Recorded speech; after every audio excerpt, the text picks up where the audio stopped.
তো hello guys, my YouTube channel. আপনারা দেখতেই পাচ্ছেন কেরলা কেমন প্লাস্টার, কত সুন্দর ফিনিশিং মেরেছি। তো দেখেন দুটো মিস্ত্রি কতটা কাজ করতে হয়।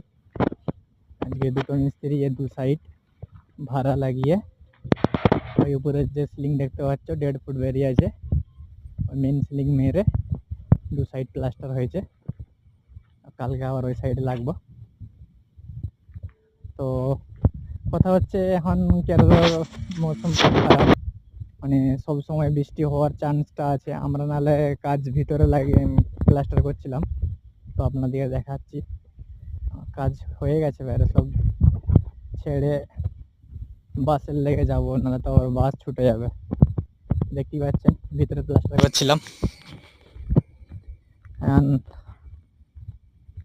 দেখতেই পাচ্ছেন ভিতরে দুটো তিনটে দেয়াল মারা হয়েছে, একদিন প্লাস্টার করেছিলাম দুটো মিস্ত্রিতে, আর সিলিংটা মেরেছিলাম। জানি না নাচ যা হয়ে গেছে সব ফিনিশিং করে দিয়েছি। ওই দিকটা অন্ধকার হয়ে দেখতে পাচ্ছেন।